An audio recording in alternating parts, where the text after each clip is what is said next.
Thanks for joining us. I'm Megan Roberts. Today marks a solemn anniversary, 10 years since the Truth and Reconciliation Commission released its final report. The report is the result of 6 years of testimony from more than 6,500 residential school survivors and witnesses. In 2015, a drummer led commissioners into a news conference. The late Murray Sinclair released the report and 94 calls to action. The report called on all levels of government, institutions, and individuals to advance reconciliation in Canada. The story of the truth of residential schools in this country is a story about the resilience of children. In a statement published today, Prime Minister Mark Carney said his government is moving forward on the calls to action. Carney said his government pledges to build a future where survivors are honored with remembrance, justice, and a fairer Canada. Crystal Gale Fraser is an associate professor at the University of Alberta. She's tracked and spoken with residential school survivors from her hometown of Inuvik. She says she's seen progress on implementing the TRC's 94 calls to action, but more work needs to be done. When I look around the North, I see a lot of positive things happening. I think we are on the right track. Can we be doing better? Can settler governments and organizations be pushing a little bit harder? Yes. But overall, I think it's probably Indigenous communities and organizations who are leading the way in this. She says the calls to action shouldn't be seen as a checklist, but instead as a roadmap for a journey all Canadians are on together. TRC Commissioner Marie Wilson says there has been some progress after 10 years, but not enough. She's especially anxious about the delays in creating the National Council for Reconciliation, a key accountability tool to track progress on the calls to action. I'm very anxious to see what will become of the National Council for Reconciliation. It's one of the things that we felt and we stressed should have been implemented within the first year. And here we are 10 years later. The legislation for the National Council for Reconciliation was just set up in the spring of this year, and as just, members have been named, and my understanding is that they are just beginning their strategic planning now. So I don't have a lot of inside information as to how they plan to go about their work. But just to remind listeners, that was a really important mechanism that we fought for to make sure that after all the work that the whole country did coming together, that we would have a way of paying attention to say, are we implementing those calls to action? Are we getting better? Are we having better results? Or are things worse in some areas? Wilson says an independent body is needed to track progress and share results across the country.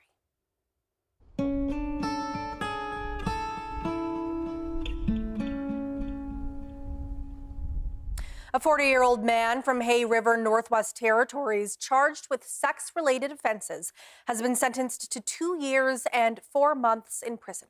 Tamara Merritt reports. Justin Minute, a former case manager at the South Mackenzie Correctional Centre in Hay River, was found guilty of voyeurism and sexual assault in August.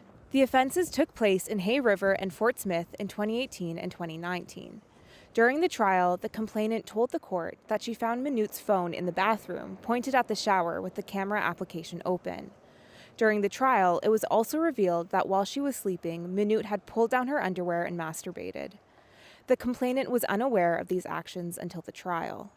She was a young teenager at the time of the offenses. During Minute's sentencing, Justice Karen Taylor said she took into account the degree of physical intrusion, the age of the victim, and the continued harm on the victim perpetrated by Minute's acts. Minute is also under a DNA order, a 10-year firearm ban, and will be part of the National Sex Offender Registry for 20 years.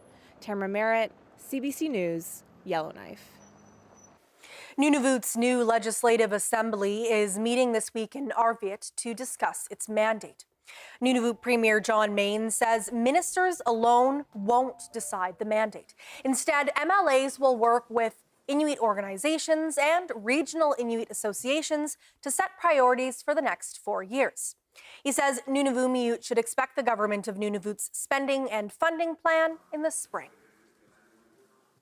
In terms of the winter sitting, we'll be dealing with the capital estimates. So because of the election cycle, normally the capital estimates are dealt with in the fall time. But because of the election cycle, our scheduling is off, and that's to be expected in an election year. So that'll be one of the main focuses of the sitting in March. Maine says much work has already begun and ministers have already been meeting with federal counterparts. The NWT Minister of Industry, Tourism and Investment says a government presence at mining conventions is critically important. Earlier this month, Caitlin Cleveland flew to London, England for 5 days to attend Resourcing Tomorrow, a conference billed as Europe's largest and most influential mining event. The North is still, a vast territory with a lot of great potential, a lot of rock, but sometimes unknowns can be scary. So we want to take the unknowns out of the conversation. We want to create those personal relationships so that people know that they can get on a plane, they can come here, they can get to know, where it is that they're wanting to do business and who they're wanting to do business with. Invest North of 60 recommended the trip. Invest North of 60 is a northern marketing initiative funded by the 3 territories and the federal government. It's meant to promote mining in the north to investors. The NWT government says the exact accounting is still being processed, but it estimates that it cost around $21,000 to send its 3 delegates to the conference. A narwhal was found on a beach in Ireland last month. It's the first time it's happened, according to an Irish conservation organization. As TJ Deere tells us, experts on both sides of the Atlantic say this could be the beginning of a worrying trend. Niamh Gavin and her children usually walk their dog on this beach in the north of Ireland, and usually it's uneventful. So they were surprised when they saw this, a washed-up female narwhal. It's just mad to know how it ended up there and why. Gavin reported it to the Irish Whale and Dolphin Group, or IWDG. Irish authorities recovered the narwhal a day later and conducted a post-mortem examination alongside the group. But IWDG CEO Simon Barrow says the results are still unknown. She was in poor condition, so maybe she was diseased, and that ultimately led to her live stranding, and then the live stranding killed her. It's not the first time an Arctic whale has drifted so far from home. This bowhead whale was seen in the northeast of Ireland in 2016, and another narwhal washed up on the shore of a river in Belgium that same year. Barrow says the narwhal found by Gavin could be the beginning of a trend caused by climate change. I think that is really scary, because these are triggers. When we look at whales and dolphins, they are triggers of wider changes in our marine environment. Back at home, a hunter from Arctic Bay also believes it's the start of a trend. Moses Kunu says narwhals are traveling longer distances. They could travel now because the ice was really packed, but now it's more spacious and they could travel under this ice now. But this federal research scientist suggests it's not uncommon for narwhal to travel far. Marianne Marcoux is with the Department of Fisheries and Oceans. They've been found before to go outside their normal range, so I think it's not too much of a panic. Only time will tell whether the trend forms or if this is a one-off. TJ Deere, CBC News, Iqaluit. Canadian researchers have captured rare video of killer whales and dolphins working together to hunt salmon off the BC coast. As Yasmin Rania explains, it's a fascinating glimpse at how some marine mammals are adapting. It's being called an extraordinary discovery. Northern resident killer whales and Pacific white-sided dolphins working together to find salmon. It's really unique in the animal world to see dolphins and killer whales foraging together. Scientist and drone pilot Keith Holmes made the discovery off Vancouver Island by accident while conducting another study. Researchers then temporarily attached tags to some whales to watch and listen to their interactions with dolphins. We could hear their calls and echolocating. But on top of that, we were hearing the dolphins echolocating. And as we started to compare things, we were noticing that the killer whale was going quiet. Turns out the orcas were listening to the dolphins, who were diving deep into the ocean to search for large Chinook salmon, prey that dolphins can't catch on their own and that are too big for them to eat whole. The orcas then make the kill, sharing the food with their pods, and the dolphins get the scraps. So it works out for both parties. Everyone's happy at the end of a successful fishing trip. And it's no fluke. Researchers saw dolphins swim near whales more than 250 times in one summer. Marine experts outside of the study say orcas have had to adapt to changing ecosystems. It's not surprising that they would learn that in order to survive, especially in this day and age when food may not be as accessible as it once was, that they really do need to work together.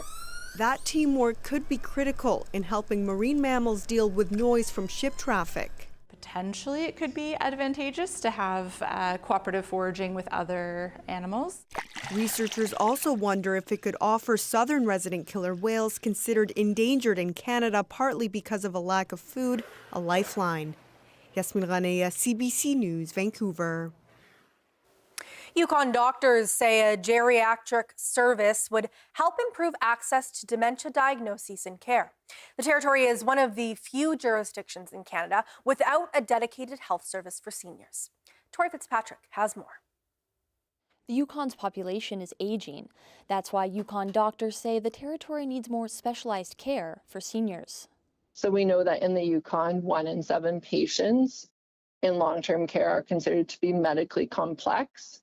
That might mean that they're on multiple medications, they have multiple comorbidities, high nursing care needs, something like that to make them medically complex. And within that segment of the population, around half, so 48% of those patients have a diagnosis of dementia. Geriatric doctors can recognize the signs of dementia earlier and diagnose specific stages of the condition, but it's not easy for Yukon seniors to access that type of care. Don Cheeseman lives with a mild cognitive impairment, a precursor to dementia. He was diagnosed after entering a brain health research program at UBC. Without the program, he doesn't think he would have been diagnosed. I think I would have been in denial as well and ignorant, and I probably wouldn't have. And in fact, I'm functioning, so I probably just would have been a grouchy old man and nobody would have caught it. Cheeseman says Yukoners with dementia would benefit from more services and support. I would say that we need someone to relieve the caregivers, that they can have a day off now and again and have programs somewhere I could go and, quote, meet other people with dementia, because I think each of us give a certain strength to at least see the other guy. More support could be coming in the new year when the Alzheimer's Society of BC is expected to open its first Yukon location. Tori Fitzpatrick, CBC News, Whitehorse. ADHD medication use is climbing fast in Ontario, especially among women. A new study shows prescriptions have surged over the past decade. Christine Birak tells us about the findings and explains why experts are urging caution. New Canadian research shows the use of ADHD medications has skyrocketed. I think that there are good things about these results, and there are things that are quite concerning. ADHD, or attention deficit hyperactivity disorder, is a brain-based condition that makes it harder to focus, control impulses, and regulate activity levels. The study of over 15 million people in Ontario shows prescriptions for ADHD meds have surged 157% since 2015 and spiked up during the pandemic. Women over 25 saw the largest increases at 421%, followed by women over 18. Children also saw rising prescriptions, with girls outpacing boys. The stigma has been reduced. When Alicia Dacey's daughter began showing symptoms 3 years ago, they were both diagnosed with ADHD. Growing up as a girl, it was always seen more as a character flaw rather than, a medical condition that I had to deal with. Experts welcome greater awareness, but say the rise of private virtual clinics offering quick ADHD assessments is promoting overdiagnosis, along with social disruption during the pandemic and increased screen time. When you're struggling to keep up, maybe what you're doing is more than adequate. It's perfectly fine. But when you see others around you doing even more, you start wondering, oh, maybe it's because I don't have the capacity because I have ADHD. What to do if you think you have ADHD. Doctors say talk of meds and misinformation are exploding on social media, with TikTok content alone topping 4 billion views. I get worried when you have such large numbers of people on these medications that you start creating harms in the population. ADHD drugs can benefit those who truly need them, but they do come with risks. Side effects can include insomnia, anxiety, reduced appetite, even psychosis. Doctors warn there is no benefit to treating a condition you don't have. Christine Birak, CBC News, Toronto. Ready, Rudolph? Ready, Santa. Enjoy this festive season. Coming? Where? Why, to the North Pole, of course. Enjoy the magic, Happy birthday! hilarity, I triple dog dare you! We're all in for a very big treat. enjoy the excitement Tremendous, gargantuan, spectacular! and wonder. From the moment I met you, it's been an adventure. Enjoy the holidays. Watch free on CBC Gem. If there's one thing I know about Canadians, it's that we're kind. We want to help. It doesn't take a big star. Or millions of dollars. All it takes is one can. $1. Or even 1 hour of your time. In every corner of this country, people give. To their friends, to their families, to total strangers. And this season, we will give again. Starting December 5th, help us make the season kind.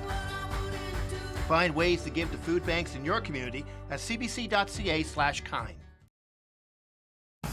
Choose clicks. Choose the algorithm. Choose doom scrolling at 3 a.m. Choose headlines that scream. Choose fake friends, deep fakes, and comment wars that never end. Choose the chaos. Choose the noise. Or don't. Choose news that's checked, verified, accountable. Choose being there where the stories are. Choose proof over panic. Sense over madness. Choose news, not noise. Where does bravery live? It lives inside Cynthia Appia, who refuses to let the high cost of sports slow her down.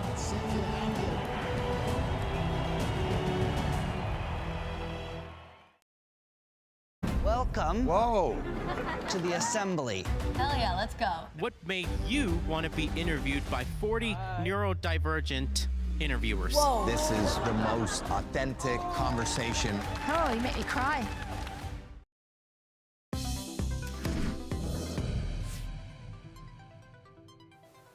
Statistics Canada says the country's inflation rate held steady in November at 2.2%. That's lower than economists expected, and it's largely because of falling gas prices, lower service industry and travel costs, as well as slowing rent increases. But the data also confirms what many Canadians are seeing at the grocery store. The cost of food is way up. Anis Haidari reports. Prices Canadians pay for much of what we buy aren't going up as fast as they used to. But for some of the essentials, it continues to get more expensive more quickly. That's out of the latest Consumer Price Index for November. Overall, inflation in November was 2.2% compared to the same month last year. The latest number is flat and fairly close to the Bank of Canada's target. But food was a different story, up 4.7%. Beef, a big contributor to that. Price is up close to 18%. One reason of many, herd sizes in Canada are low, so there's low supply. Coffee is up a whopping 27.8% compared to last year.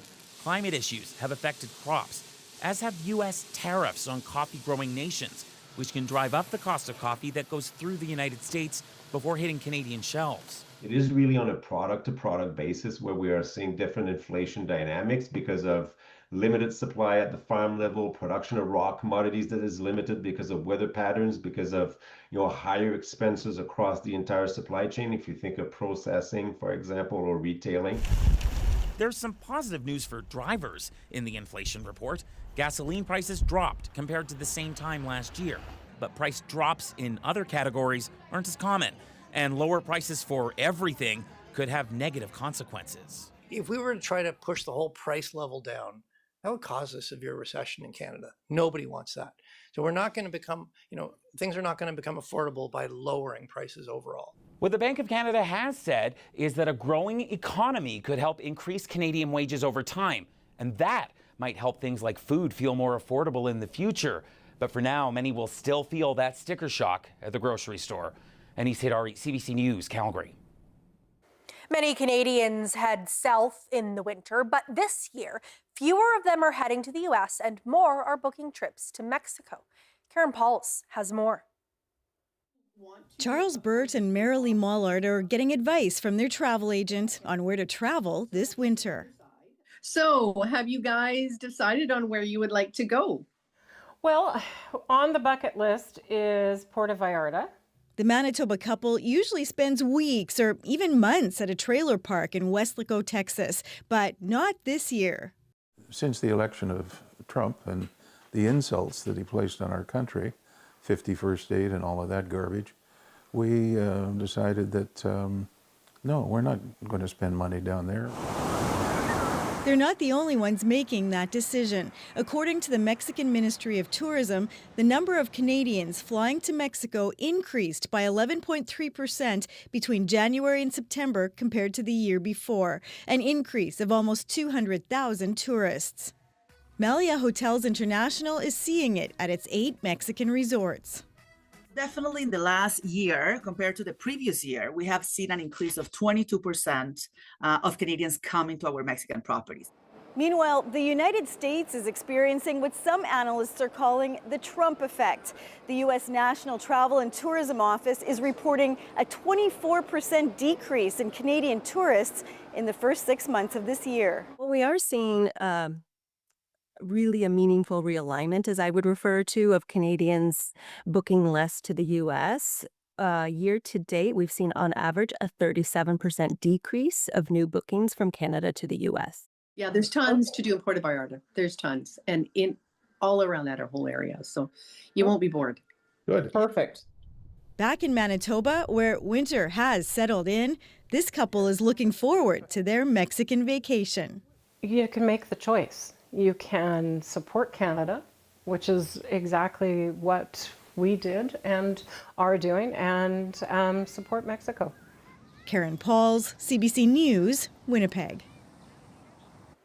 British Columbia is being battered by another round of heavy rain. Parts of the province were just beginning to recover from an atmospheric river that hit the province last week. Now, officials are warning people again to prepare for more flooding, landslides, and evacuations. Yasmin Hunea is back with this story. Environment Canada has issued orange-level rainfall warnings for parts of the Fraser Valley, including Abbotsford and Chilliwack, saying that up to 80 millimeters of rain could fall in higher elevations on Monday. Orange warnings indicate severe weather that is likely to cause significant damage or disruption. A flood warning is also in place for the North Shore Mountains, overlooking Vancouver, as above-freezing temperatures are allowing rain to melt snowpack at higher elevations. BC Hydro says thousands of customers in the Lower Mainland were without power Monday morning due to weather-related outages linked to the storm. As of this afternoon, there's approximately 100 properties under evacuation order and 1,200 properties under evacuation alert. This remains a dynamic and evolving situation, and the risks are real. The Fraser Valley is still reeling after being battered by an atmospheric river last week, which shut down highways and schools, placing hundreds under evacuation orders and alerts. The flooding caused damage to several homes and farms and led to some poultry deaths in the area. For the remainder of the week, we can expect ongoing unsettled weather, but cooler temperatures means that more snowfall will happen at the higher elevations versus rain. While some evacuation orders were downgraded over the weekend after water levels went down slightly, allowing some residents to return home and start cleanup efforts, some properties remain under evacuation order or alert as another storm makes its way through the area. Officials say flood and landslide risks are expected to increase, warning of short-notice highway closures due to the possibility of rockfall, debris flows, and washouts. Drivers are being urged to avoid flooded roads and to monitor conditions closely as the weather system moves through the region. Officials say residents on evacuation alert should remain prepared to evacuate at a moment's notice should conditions change. Yasmin Ghanea, CBC News, Abbotsford, British Columbia.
And that is Northbeat for tonight. For news anytime, go to cbc.ca/north.